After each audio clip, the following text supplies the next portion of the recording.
Hey everybody, and welcome back to another edition of the Fantuzzi Show. This is your guest Dante Fantuzzi, and for today's show, I'm going to be giving my opinion and my thoughts on shooting guard for Kentucky, the Kentucky Wildcats, Malik Monk, and why I think he will be that player that will really take the Sixers over the hump and really help them move on with this process that they have going on.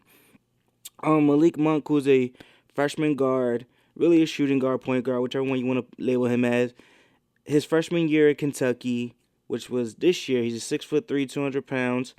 He has averaged 19.8 points per game, 2.5 rebounds with 2.3 assists per game. Um, I think Malik Monk can be that player that definitely takes the Sixers over the hump. I definitely like his game. I just think as a shooter, he's not very consistent. Um, as he gets to the league, whichever team he goes to, which I just hope it can be the Sixers, will become that deadly shooter that the Sixers really need. He has the tools, he has the game for it. But I have heard other opinions from other people that Malik Monk needs to get stronger and just so he could be better on defense, which I can agree a little bit to an extent with that. I think Malik Monk can get stronger, which we all see that when players go from college into the league, they come, like very skinny and scrawny and do put on muscle as they get into the development process into the NBA.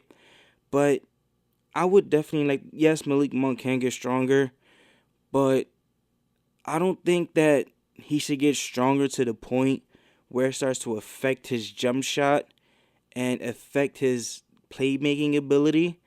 I definitely think that if he gets stronger to the point where it's gonna start affecting his jump shot, it's gonna make his development process longer because now you're gonna have to establish other aspects and other things into your game that really is gonna probably take about another year or two just so you can solidify that aspect into your game. I mean, for instance, one player that I've seen have to input another aspect into his game, and Robert Covington. But his is a little is a different story, little bit of a different background than Malik Monk. Covington is that can be a deadly shooter. He definitely does get streaky from time to time, but that's all he was able to do was just shoot. He had to input another piece into his game where he had to, if like a couple years ago, when he would get the ball in the corner, wing, top of the key, whichever one, elbow, when he would receive the ball, he just wanted to shoot. But then again, if his defender was playing too tight, he would give the ball up. But now I see that in his game, he's not scared to take it to the rack, go to the basket, get the layup, get the foul, and that's something he has definitely input into his game, and definitely something else that he can rely on moving forward in his career. But I just think with Malik Monk, he's definitely that deadly shooter.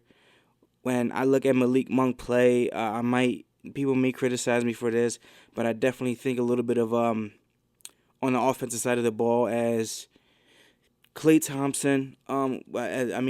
Yes, on the offensive side of the ball, like I was saying, both players I believe have similarities. They're both spot up shooters. Malik Monk just may be on a little bit more of the skinnier side. Definitely has to put on some muscle, but like I said, not to the point where it's going to start affecting his jump shot. As in, with Klay Thompson, he's a deadly shooter, but he's not scared to take it to the rack, take it to the hole, or do a pump fake, 1-2 dribble, shoot it. He's definitely not scared to do that. Um, and the thing is that they make plays without the ball in their hand. Malik Monk really isn't the best ball handler in the world. It's probably something that they'll work on when he gets to the league. And I just think both players have proved it. They could make plays without the ball in their hand. That's why I think the similarity comes into. Well, I think Malik Monk can grow into the player that Klay Thompson is. I surely hope so. I'm not going to give a yes or no answer because we don't know.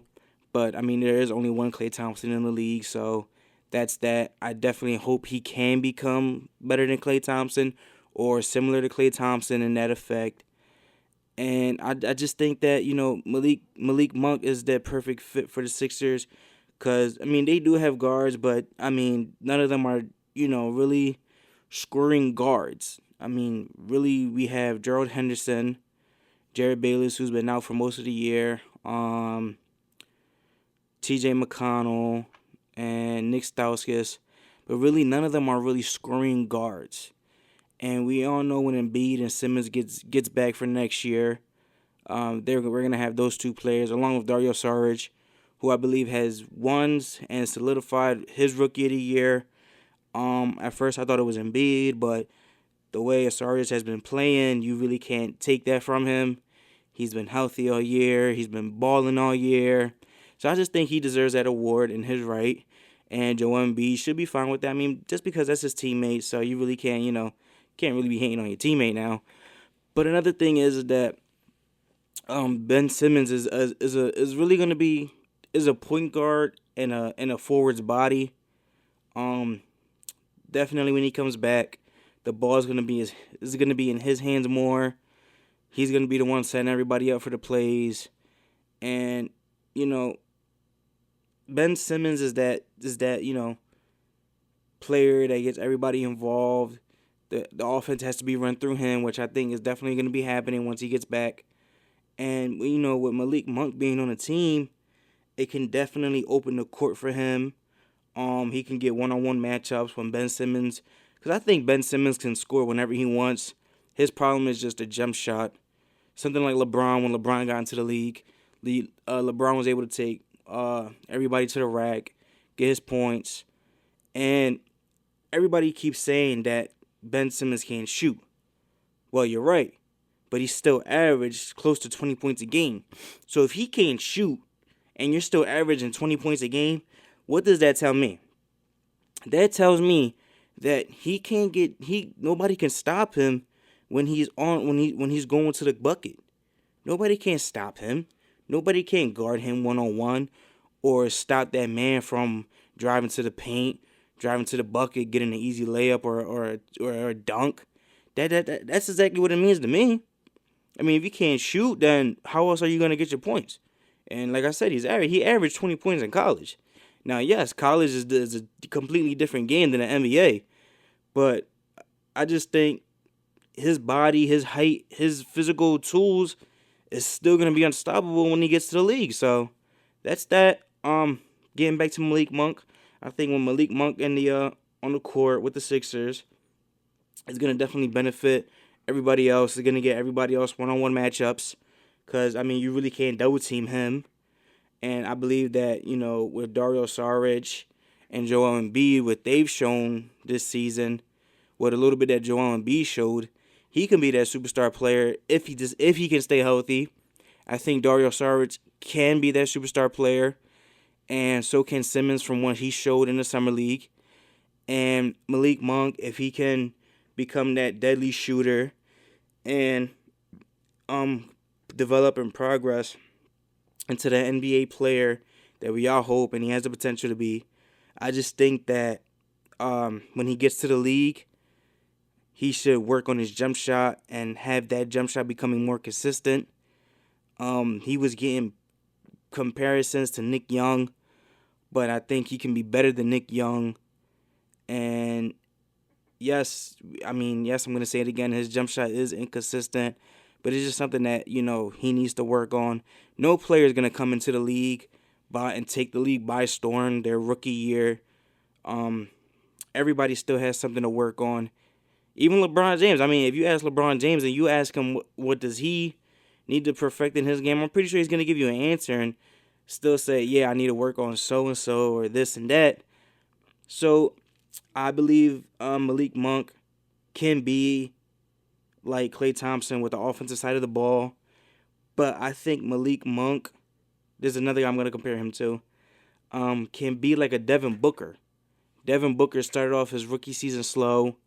Then as he got accustomed to the game, he was getting better. He was getting more developed and he was working. And by the end of his rookie year, he had averaged about 20 points the last 3 months of the league of his rookie season. Now that he's his second season into the league, Devin Booker is becoming a solidified shooting guard where, opponents are gonna have to keep an eye on him. I mean, then like earlier this week or last week, we seen him drop 70. So I think if he can put in the work like Devin Booker and become that guard. I mean, they both came out of Kentucky, so I'm hoping that can rub off on a little bit. And Malik Monk I think he can definitely bring the Sixers over that hump and help them get where they got to get to. Thank you for listening, and I'm signing off.